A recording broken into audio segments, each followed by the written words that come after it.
Hello students, good morning. कैसे हो? देखिए, हम चैप्टर नंबर 12 पढ़ रहे हैं और उस चैप्टर का नाम है नाइट्रोजन उपापचय एवं नाइट्रोजन चक्र। ये जो चैप्टर है नाइट्रोजन उपापचय एवं नाइट्रोजन चक्र,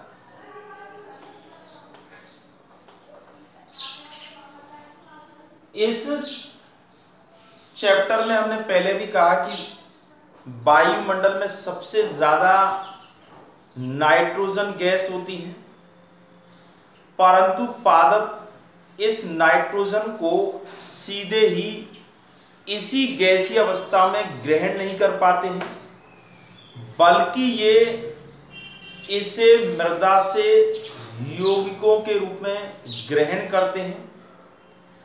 इस नाइट्रोजन का यौगिकों के रूप में परिवर्तित होना नाइट्रोजन स्थिरीकरण कहलाता है।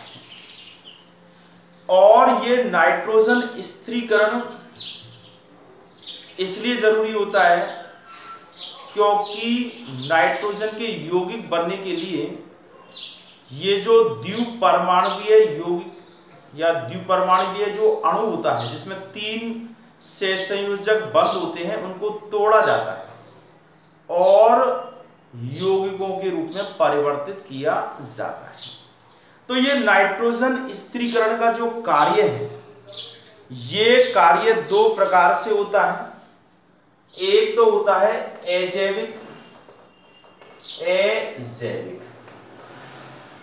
और दूसरा होता है जैविक। अजैविक नाइट्रोजन स्थिरीकरण का जो कार्य है या क्रिया है, ये वातावरणीय कारकों के द्वारा होती है, अर्थात इसमें जीवित जीवों का या जैविक घटकों का कोई योगदान नहीं होता है। ये अजैविक नाइट्रोजन स्थिरीकरण की जो क्रिया है, जिसके बारे में हम पहले बता चुके हैं, 2 प्रकार से होती है। एक तो होता है वायुमंडलीय नाइट्रोजन स्थिरीकरण, जिसमें वायुमंडल के अंदर उपस्थित जो नाइट्रोजन और ऑक्सीजन है, ये आपस में क्रिया करते हैं, नाइट्रिक ऑक्साइड बनाते हैं। नाइट्रिक ऑक्साइड ऑक्सीजन की अधिकता में नाइट्रोजन डाइऑक्साइड बनाता है। नाइट्रोजन डाइऑक्साइड जो है जल से क्रिया करके नाइट्रिक अम्ल बनाता है और ये नाइट्रिक अम्ल मृदा में पहुंचने के बाद हाइड्रोजन आयन और नाइट्रेट आयन में विघटित हो जाता है। ये नाइट्रेट आयन विभिन्न धनायनों से क्रिया करके और मृदा के अंदर उपस्थित बने रहते हैं, जिन्हें पौधों के द्वारा ग्रहण कर लिया जाता है, क्योंकि पौधे जो है वो आयनीय अवस्था में इनको ग्रहण करते हैं। दूसरा होता है औद्योगिक नाइट्रोजन स्थिरीकरण, जिसमें रासायनिक उर्वरकों को बनाने के लिए नाइट्रोजन और हाइड्रोजन की उच्च ताप और उच्च दाब पर क्रिया कराई जाती है, हेवर विधि के रूप में उत्प्रेरकों की उपस्थिति में। तो ऐसी स्थिति में अमोनिया बनती है और ये अमोनिया वातावरण में, या यूं कह सकते हैं, इनका यौगिक में परिवर्तन हो जाता है, यूरिया आदि का निर्माण हो जाता है, रासायनिक उर्वरक बना लिए जाते हैं। तो ये तो है अजैविक। दूसरा होता है जैविक। इस प्रकार का नाइट्रोजन स्थिरीकरण जिसमें जीवित जीवों का योगदान होता है, यानी वायुमंडलीय नाइट्रोजन को सूक्ष्म जीवों के द्वारा कार्बनिक एवं अकार्बनिक नाइट्रोजन के यौगिकों के रूप में परिवर्तित कर दिया जाता है, सूक्ष्म जीवों के द्वारा। तो इसलिए इसको जैविक कहते हैं। अब देखिए, ये जो वायुमंडल में नाइट्रोजन का स्थिरीकरण जो किया जाता है, ये 2 प्रकार से किया जाता है। एक तो होते हैं असहजीवी और दूसरे होते हैं सहजीवी। असहजीवी, देखिए, ये स्वतंत्र रूप से रह करके वातावरण में या मृदा में नाइट्रोजन का स्थिरीकरण करते हैं। जैसे कुछ वायवीय जीवाणु होते हैं, जैसे एजोबैक्टर वायु के अंदर रहता है और नाइट्रोजन का स्थिरीकरण करता है वायु की उपस्थिति में रह करके। दूसरे होते हैं अवायवीय, जो वायु की उपस्थिति में रहते हैं, जैसे क्लोस्ट्रीडियम होता है। तीसरा होता है प्रकाश संश्लेषी कुछ जीवाणु होते हैं, जैसे क्लोरोबियम, ये भी नाइट्रोजन का स्थिरीकरण करते हैं। कुछ कवक जो ईस्ट वगैरह है वो भी इस तरह का काम कर सकते हैं। और एक होता है नील हरित शैवाल, ब्लू ग्रीन एल्गी, इनके द्वारा एक प्रकार से बिना किसी दूसरे जीव के साथ रहे असहजीवी के रूप में नाइट्रोजन का स्थिरीकरण किया जाता है। आज अब हम पढ़ेंगे सहजीवी के बारे में। सहजीवी नाइट्रोजन स्थिरीकरण। सहजीवी, देखिए सहजीवी का मतलब होता है दूसरों के साथ रहना। तो कुछ सूक्ष्म जीव जो होते हैं ये पादपों के साथ सहजीवन के रूप में जीवन व्यतीत करते हैं या सहजीवी संबंध स्थापित करते हैं और नाइट्रोजन का स्थिरीकरण करते हैं।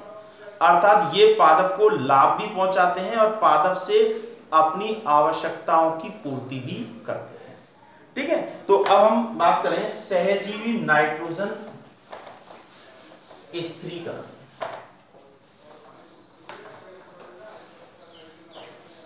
सहजीवी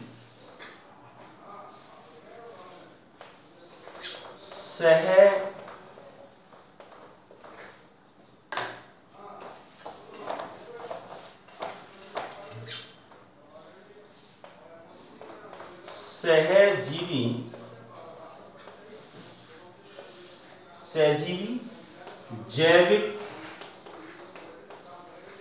नाइट्रोजन स्थिरीकरण।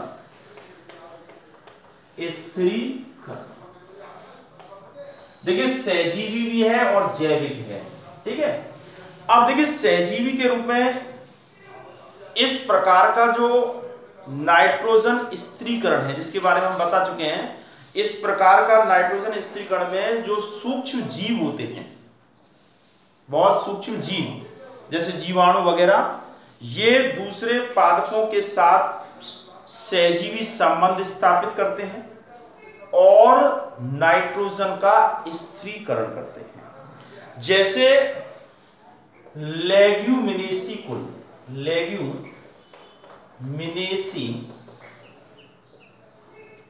कुल के पादपों में, देखिए लेग्यूमिनेसी कुल के पादप का मतलब है पेपिलियोनेटी कुल के पादप, जिसको हम कह सकते हैं मटर कुल के पादप। उन कुल के ये जो पादप हैं इनमें एक जीवाणु, लेग्यूमिनेसी कुल के पादपों में जड़ों में ग्रंथिकाएं बना लेते हैं, गांठ बना लेते हैं और उसमें राइजोबियम नाम का जीवाणु है। राइजोबियम बहुत फेमस जीवाणु है, राइजोबियम जीवाणु। ये उस गांठ के अंदर, ग्रंथिका के अंदर रहता है। इसके अलावा एक दूसरा जीवाणु और है जिसका नाम है ब्रेडी राइजोबियम। देखिए इसमें फेमस जो है ये ऊपर वाला है जीवाणु। ये राइजोबियम जीवाणु और ब्रेडी राइजोबियम नाम के जीवाणु जो होते हैं, इनकी विभिन्न जातियां जड़ों के अंदर प्रवेश करके और गांठ बना लेती है, ग्रंथिकाएं बना लेती हैं और ये एक प्रकार से सहजीवी के रूप में रहती हैं। यानी सहजीवी के रूप में ये जीवाणु रहते हैं, पादप से पोषण प्राप्त करते हैं, आवास प्राप्त करते हैं और बदले में वायुमंडलीय नाइट्रोजन को यौगिकों के रूप में परिवर्तित करके पादप को नाइट्रोजन की आपूर्ति कराते हैं। इसके अलावा ये जो एजोराइजोबियम एक और होता है जो है जीवाणु की एजोराइजोबियम, ये भी एक जीवाणु की जाति है। एजोराइजोबियम के द्वारा एक लेग्यूमिनेसी कुल का पादप है जिसका नाम है सेसवेनिया। सेसवेनिया ये किसका पादप है? लेग्यूमिनेसी कुल का ही पादप है। लेग्यूमिनेसी कुल, लेग्यूमिनेसी कुल का पादप।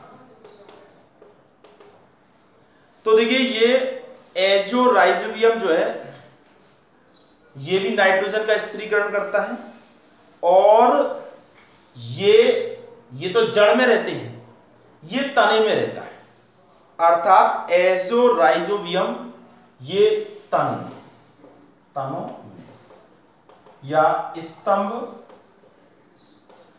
गुलिका।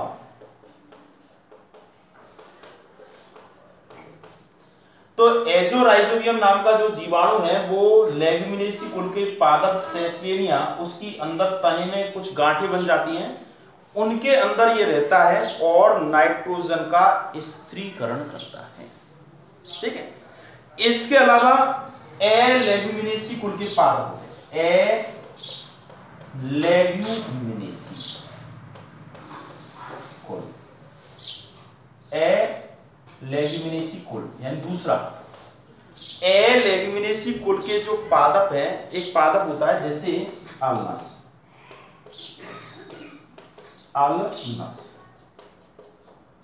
लेग्यूमिनेसी कुल का पादप जैसे अल्नस, इसके अंदर एक जीवाणु रहते हैं, क्योंकि आजकल इस तरह के ये राइजोबियम फेमस हो चुके हैं, तो इसलिए दूसरा जीवाणु के बारे में ज्यादा पूछ लिया जाता है कि ऐसा कोई जीवाणु का नाम बताइए जो एलेग्यूमिनेसी कुल के पादपों की जड़ों में पाया जाता हो और नाइट्रोजन का स्थिरीकरण करता हो। तो ये एक फ्रैंकिया नाम का जीवाणु होता है। फ्रैंकिया जीवाणु जो कि एलेग्यूमिनेसी कुल के पादपों की जड़ों में पाया जाता है। तो ये फ्रैंकिया जो है एक प्रकार से नाइट्रोजन का स्थिरीकरण करता है। ठीक है, और जड़ों में पाया जाता है। इसके अलावा एक फर्म होती है azolla firm, azolla firm Pteridium पादप है ये, टेरिडोफाइटा का। उसके अंदर उसकी जो पत्तियां हैं, फर्म की पत्तियों में एनाबीना नामक नील हरित शैवाल होता है, और ये नील हरित शैवाल जो है ये क्या करता है? सहजीवी के रूप में रहता है और नाइट्रोजन का स्थिरीकरण करता है। तो कह सकते हैं कि यहां देखिए सहजीवी के रूप में कई सारे उदाहरण आपके सामने दिख रहे हैं कि लेग्यूमिनेसी कुल का पादप जो होते हैं, मटर, चना, मूंगफली आदि, इनकी जड़ों के अंदर गांठें पाई जाती हैं। उनके अंदर राइजोबियम नाम का और ब्रेडी राइजोबियम नाम के जीवाणु रहते हैं जो नाइट्रोजन का स्थिरीकरण करते हैं। इसके अलावा लेग्यूमिनेसी कुल का ये पादप, दूसरा पादप है सेसनेरिया, उसमें एजोराइजोबियम नाम के जीवाणु रहते हैं और वहां उसके तने के अंदर गांठें होती हैं, उनमें पाए जाते हैं। लेग्यूमिनेसी कुल के पादप जैसे अल्नस है, उसके अंदर एक जो कह सकते हैं जड़ है, उनके अंदर फ्रैंकिया नाम के जीवाणु रहते हैं, वो नाइट्रोजन का स्थिरीकरण करते हैं। एजोला नाम का फर्न है, उसकी पत्तियों में एनाबीना नाम का नीला हरित शैवाल पाया जाता है जो नाइट्रोजन का स्थिरीकरण करता है। कई सारे उदाहरण। अब बात करते हैं देखिए यहां कि भाई ये जो जीवाणु है ये किस प्रकार से पादप की जड़ों में संक्रमण करते हैं और वहां पर गुलिका यानी गांठों का निर्माण करते हैं, यानी क्रियाविधि किस तरह से होती है।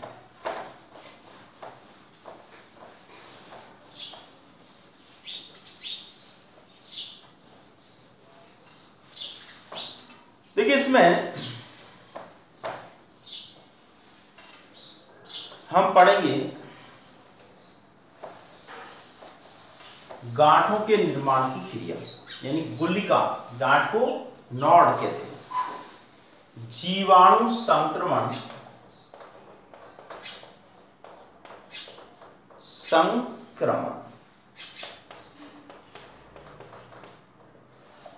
जीवाणु संक्रमण एवं गुलिका के निर्माण की क्रिया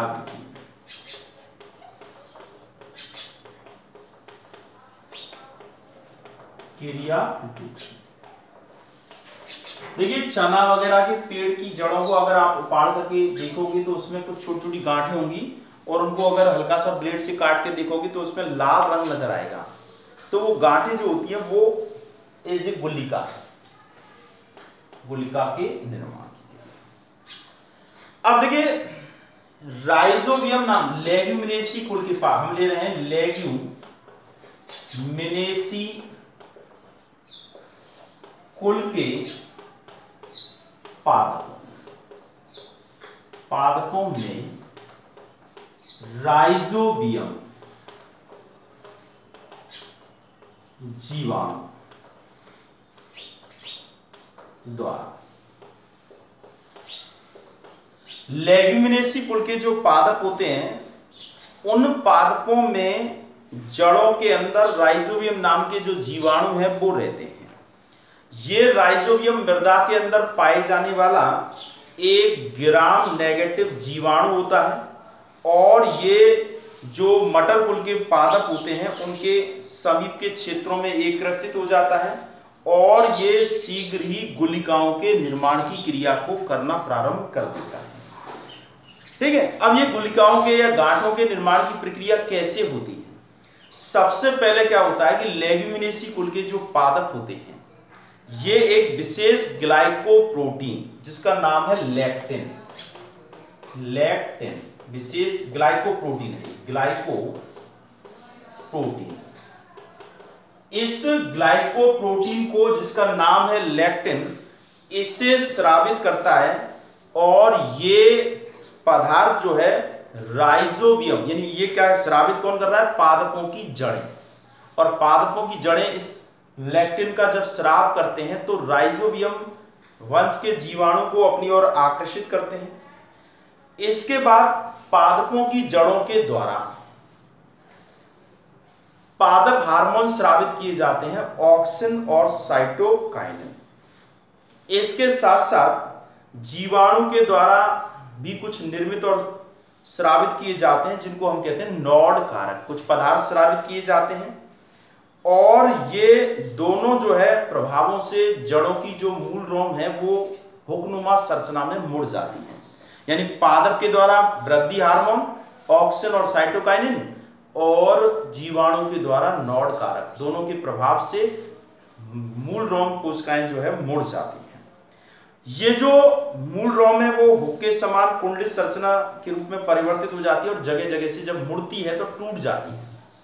टूट जाने से कोशिका भित्ति से श्लेष्मीय पदार्थ जो है वो स्रावित होने लगता है, और इस श्लेष्मीय पदार्थ के साथ में राइजोबियम जीवाणु जो है ये कोशिका के अंदर प्रवेश कर जाते हैं, और जब मूल रोम में, यानी मूल रोम के अंदर जब राइजोबियम प्रवेश कर जाते हैं तो उसके बाद उस जड़ को अब बैक्टीरॉइड कहते हैं। बैक्टीरॉइड, वो जड़ जिसमें किसका प्रवेश हो गया है? जीवाणु का, तो वो बैक्टीरॉइड के नाम से कहलाते हैं। अब मूल रोम में की जो झिल्ली है वो अंतःबलित होकर के मूल रोम संक्रमण तंतु का निर्माण करती है। धीरे धीरे ये संक्रमण तंतु जो है वो बढ़ते जाते हैं, जीवाणु फैलता जाता है, और ये बलकुट में प्रवेश कर जाते हैं। अब बलकुट की जो कोशिकाएं होती हैं उन कोशिकाओं के अंदर केंद्रक में बहुगुणन होने लगता है, अर्थात डीएनए की मात्रा जो है वो बढ़ने लगती है। डीएनए की मात्रा के बढ़ने से विभाजन की क्रिया तेज हो जाती है, और इससे एक प्रकार से गांठ यानी गुल्लिका का निर्माण हो जाता है, अर्थात गुल्लिका की जो है वृद्धि होना प्रारंभ हो जाती है। अब ऐसी स्थिति में देखिए, यहां इस क्रिया को प्रेरित करने का काम किया जाता है IAA, इंडोल एसिटिक एसिड के द्वारा। ग्रंथिकाओं का निर्माण जब हो जाता है उसके पश्चात उसमें संवहनूतक विकसित हो जाते हैं, क्योंकि पोषण तो संवहनूतक से प्राप्त होगा।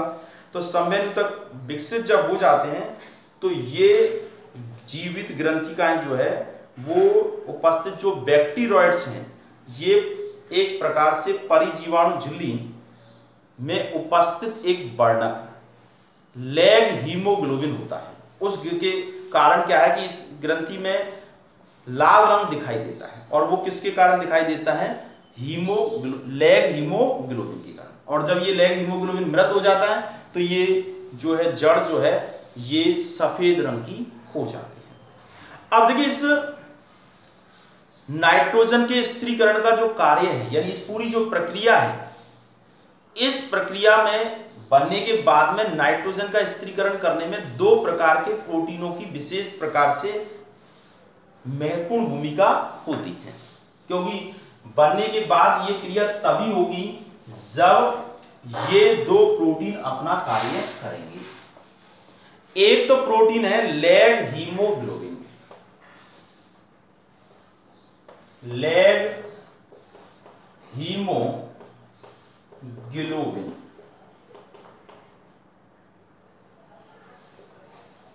लैग हीमोग्लोबिन देखिए ये सक्रिय एवं क्रियाशील जो गुलिकाएं होती हैं उनमें एक लाल या गुलाबी रंग का वर्णक होता है, और ये लाल या कह सकते हैं लाल रंग का ये जो वर्णक उपस्थित होता है उसको हम लैग हीमोग्लोबिन कहते हैं।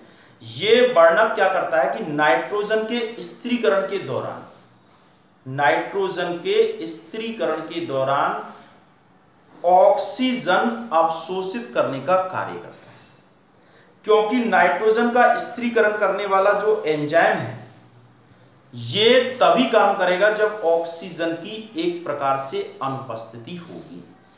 अर्थात नाइट्रोजनेज जो एंजाइम है जो इस क्रिया को करता है, ये एंजाइम ऑक्सीजन के प्रति अति संवेदनशील होता है। तो ऐसी स्थिति में अगर ये ऑक्सीजन अगर नहीं होगी, निष्क्रिय होगी, तो ऐसी स्थिति में ये काम करेगा नाइट्रोजनेज एंजाइम, नाइट्रोजनेज एंजाइम। देखिए नाइट्रोजन का स्थिरीकरण होता है इस एंजाइम के द्वारा, और ये एंजाइम सक्रिय कब होगा? सक्रिय जब होगा जब O2 की अनुपस्थिति, सक्रिय O2 की अनुपस्थिति, और O2 की अनुपस्थिति कब होगी? जब किसकी उपस्थिति होगी? लैग हीमोग्लोबिन की। अर्थात लैग हीमोग्लोबिन क्या करता है? ऑक्सीजन को अवशोषित कर लेता है और नाइट्रोजनेज एंजाइम जो है उसको निष्क्रिय होने से बचा देता है। अगर मान लीजिए ये लैग हीमोग्लोबिन नहीं होगा तो ऑक्सीजन की उपस्थिति होगी और नाइट्रोजनेज एंजाइम जो है वो निष्क्रिय हो जाएगा। तो इसको सक्रिय बनाए रखने के लिए इसकी आवश्यकता होती है। ये आराम से देखा जा सकता है, लाल रंग का वर्णक होता है। अब दूसरा जो है, ये अगर आपसे पूछा जाए लैग हीमोग्लोबिन क्या है तो आप कहेंगे ये जीवाणु ग्रंथिकाओं में पाए जाने वाला लाल रंग का वर्णक होता है। इसका काम क्या है? तो ये नाइट्रोजन स्थिरीकरण करने वाले जो नाइट्रोजनेज एंजाइम है उसको ऑक्सीजन से बचाए रखता है, यानी ये ऑक्सीजन को अवशोषित करके और उसे निष्क्रिय होने से रोक देता है। ठीक है। दूसरा है नॉर्डलिन। पहला तो ये है। दूसरा विशेष जो प्रोटीन है नॉर्ड्यूलिन प्रोटीन, ये दोनों ही प्रोटीन है। देखिए ये इसके कई प्रारूप होते हैं और ये गुलिकाओं की संरचना एवं नाइट्रोजन तथा कार्बोहाइड्रेट के उपापचय से संबंधित होता है। ये एक प्रकार से अगर उपस्थित है तो नाइट्रोजन का स्थिरीकरण आसानी से हो जाता है। देखिए इसके अलावा एक और बात है कि ये जो नाइट्रोजन का स्थिरीकरण का जो कार्य है इसमें कुछ जीनों की विशेषता होती है, जीनों की भूमिका भी होती है। अब इसमें देखिए परपोसी के अंदर परपोसी कौन है? परपोसी है पादप। इसके द्वारा इसमें एक जीन होता है जिसका नाम है Nord gene.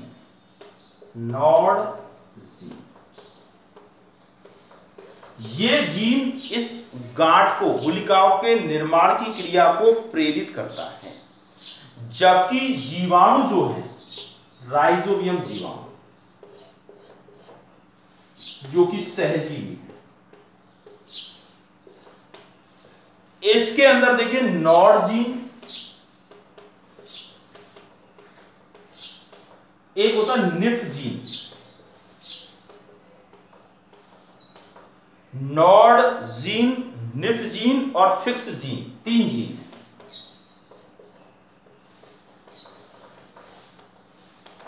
Nod gene, nif gene, NIF nif gene और फिक्स जीन, ये इन तीनों जीनों का विशेष योगदान होता है।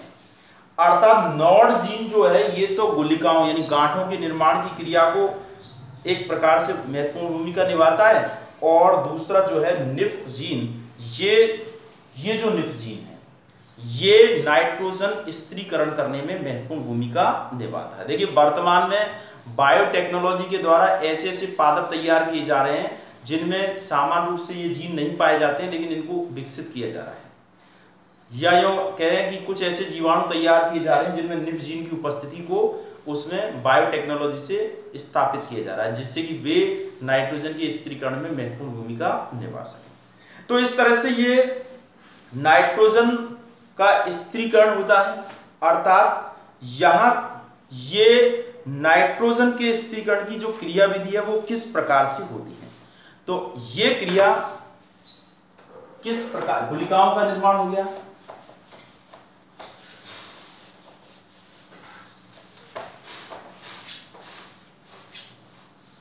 क्रिया विधि, मैकेनिज्म, नाइट्रोजन के स्थिरीकरण की क्रिया विधि। इसमें क्या है कि किसकी उपस्थिति में होती है, नाइट्रोजिनेज एंजाइम की उपस्थिति में होती है। तो देखिए नाइट्रोजन, इसके अलावा जल के अणु लेते हैं तो 8H+, साथ में 8 इलेक्ट्रॉन प्लस 16 ATP,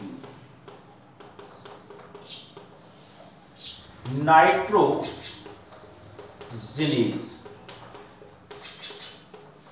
एंजाइम।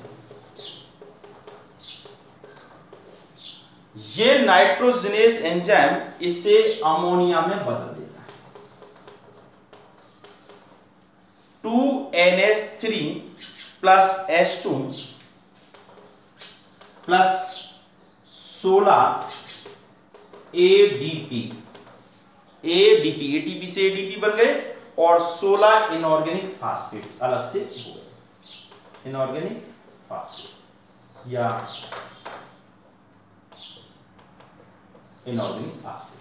ठीक है, तो इस तरह से ये जो क्रिया है वो किस तरह से हुई है कि यो कह सकते हैं कि जीवाणु ग्रंथिकाओं में जो नाइट्रोजिनेज एंजाइम है, ये नाइट्रोजिनेज एंजाइम स्वतंत्र नाइट्रोजन को अमोनिया में परिवर्तित कर देते हैं और इस क्रिया के लिए ऊर्जा के रूप में एटीपी का प्रयोग करते हैं।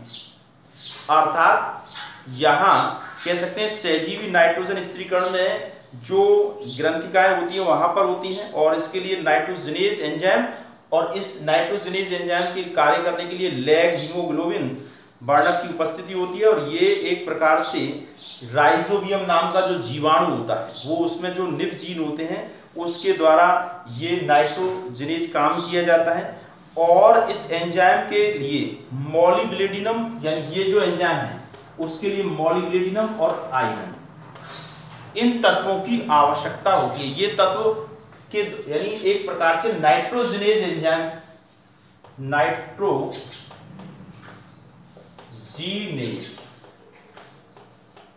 एंजाइम के निर्माण में MO व Fe तत्व की उपस्थिति, इन तत्वों की एक तरह से बना रहता है तत्वों की, ये जो है प्रोटीन। नाइट्रोजनेज एंजाइम में एक प्रकार से नाइट्रोजनेज एंजाइम जो है वो किससे बना होता है? एक बार आया था ये परीक्षा में प्रश्न, अर्धवार्षिक में, नाइट्रोजनेज एंजाइम का निर्माण किन किन घटकों से होता है? तो प्रोटीन, मॉलिब्डेनम और आयरन, इन तीनों के द्वारा, ये तत्वों के द्वारा बना होता है। और ये नाइट्रोजन क्या करता है? स्वतंत्र वायुमंडलीय नाइट्रोजन को नाइट्रेट में परिवर्तित, यानी अमोनिया में परिवर्तित कर देता है। ठीक है, इस प्रकार से अमोनिया बन जाती है और उस अमोनिया से फिर हम आगे पढ़ेंगे कि एमिनो अम्लों का निर्माण होता है। ठीक है, तो ये एमिनो अम्ल से या अमोनिया से एमिनो अम्लों का निर्माण किस प्रकार से होता है, इसको हम कल पढ़ेंगे। ठीक है, तो हमने यहाँ ये राइजोबियम जीवाणु किस तरह से नाइट्रोजन का यौगिकीकरण करते हैं, आज का होमवर्क नोट कर लीजिए।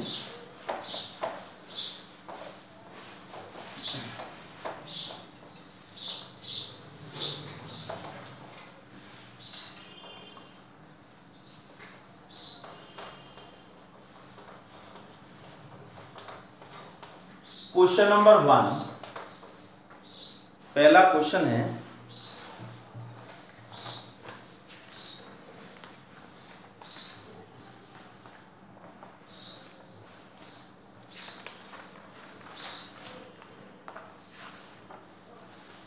सहजीवी नाइट्रोजन स्थिरीकरण किसे कहते हैं?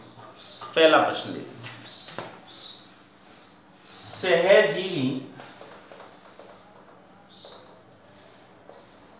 सहजीवी नाइट्रोजन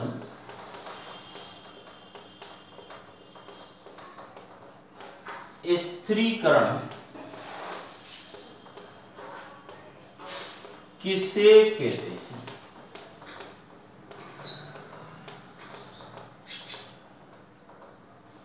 ठीक है, क्वेश्चन नंबर 2, लेग्यूमिनेसी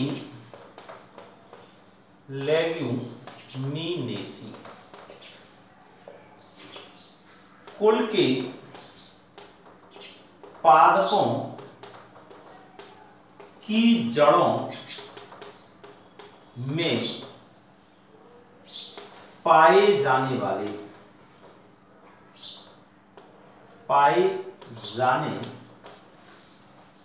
जड़ों में पाए जाने वाले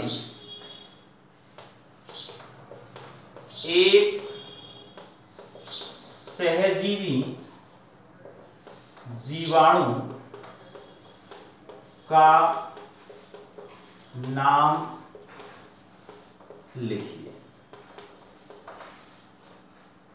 क्वेश्चन नंबर 3, लैग हीमोग्लोबिन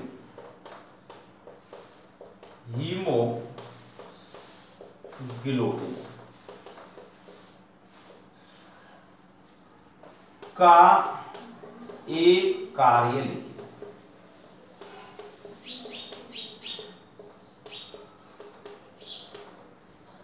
अगला प्रश्न है,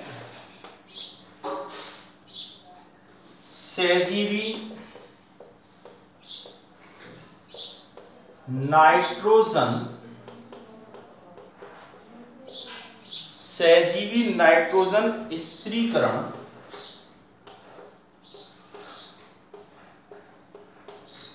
स्थिरीकरण में